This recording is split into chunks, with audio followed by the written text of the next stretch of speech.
జాగా తీసుకుంటాం.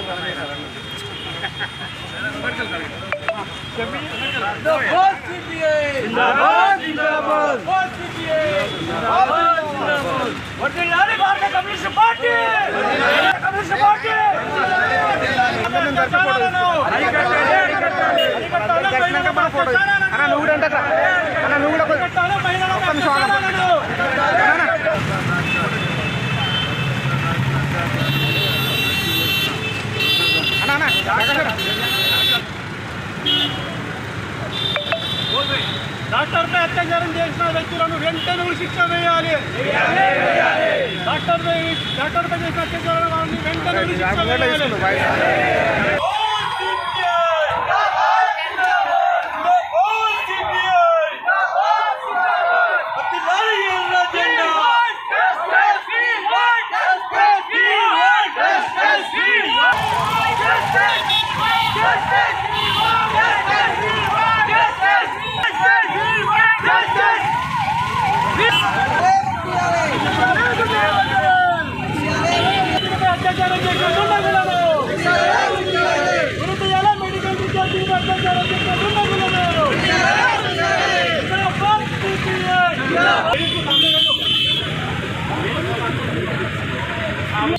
భారతదేశంలో ఈనాడు మహిళల పైన రోజు రోజుకు అత్యాచారాలు, హత్యలు జరుగుతూ ఉన్నాయి. దానికి పరాకాష్ఠగా మొన్న కలకత్తాలోని ఒక హాస్పిటల్లో మెడికల్ విద్యార్థిని తన డ్యూటీ, అంటే జూనియర్ డాక్టర్, తన డ్యూటీ అయిన తర్వాత 3 గంటలకు పడుకులుండగా 3 గంటలకు ఆమె పైన సామూహికంగా అత్యాచారానికి పాల్పడ్డారు. అత్యాచారానికి పాల్పడటమే కాకుండా ఆమెను హత్య చేశారు. సాక్ష్యాధారాలు దొరకకుండా ఆ ప్రాంతం మొత్తాన్ని కూడా ధ్వంసం చేశారు. ఇది కలకత్తాలో జరిగినటువంటి ఘటన. దానిపైన ఇవాళ దేశవ్యాప్తంగా డాక్టర్లకు రక్షణ లేదు, మహిళలకు రక్షణ లేదు.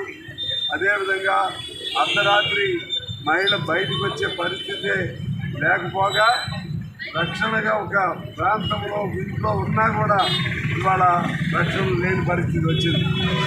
దీనిపైన మన భారత కమ్యూనిస్ట్ పార్టీ మహిళా సమాఖ్యలు దేశవ్యాప్తంగా నిరసనలు తెలియజేస్తున్నాయి.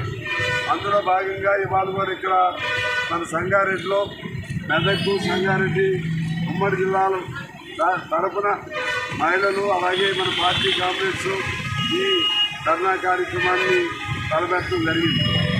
అదే పద్ధతుల్లో నిన్నగా 100 గ్రాములు బరువు ఎక్కువ ఉందని గోల్డ్ గెలిచే అవకాశాన్ని కోల్పోయిన ఈ గినీష్ ఒలింపిక్స్లో గినీష్ బాగోట్ ఆమె కూడా బ్రిజ్భూషణ్ అనే ఎంపీ, బీజేపీ ఎంపీ మహిళల పైన, అదేవిధంగా స్పోర్ట్స్లో ఉన్న క్రీడాకారుల పైన అత్యాచారానికి పాల్పడితే అతనికి వ్యతిరేకంగా పెద్ద ఎత్తున ఉద్యమాన్ని చేసింది. ఇలా దుండగులు, అదేవిధంగా మహిళల పైన అత్యాచారం చేసే వాళ్ళందరికీ బీజేపీ రక్షణ ఇస్తూ ఉంది. అదే పద్ధతిలో గుజరాత్లో కూడా అనేక మంది ఇంకా మహిళలు, ముస్లిం మహిళల్ని అత్యాచారం చేసి చంపివేసినటువంటి 14 మందిని ఆ గవర్నమెంట్ ఆధ్వర్యంలో వాళ్ళ ఆదేశాలకు అనుగుణంగా కోర్టు నుంచి విడుదల చేయడం జరిగింది. 14 మందిని మన గుజరాత్లో గోత్రా ఘటనలో. ఈ విధంగా దేశవ్యాప్తంగా అత్యాచారాలు చేస్తున్న వాళ్ళకి బీజేపీ అండగా ఉంది. అందువలన ఇవాళ భారత కమ్యూనిస్ట్ పార్టీగా ఈరోజు రాఖీ రక్షాబంధన్ రోజు మహిళలకి రక్షణ ఇవ్వాలి. మహిళలు ప్రతి మగవాళ్ళని అన్నలుగా, తమ్ముళ్ళుగా భావించి బంధనం కట్టే రోజు ఇది, రాఖీ కట్టే రోజు, రాఖీ పండుగ. అందువలన ఈరోజు ఇవాళ అటువంటి దుర్మార్గులకు బుద్ధి రావాలనే ఉద్దేశంతో ఈ పవిత్రమైనటువంటి రోజున ఆ దుర్మార్గాలకు వ్యతిరేకంగా ఈ కార్యక్రమాన్ని మేము చేపట్టాం. ఈ కార్యక్రమాల్లో పాల్గొంటున్నటువంటి సోదరీమణులకి, అలాగే సోదరులకి అందరికీ ధన్యవాదాలు తెలియజేస్తూ ఇప్పుడు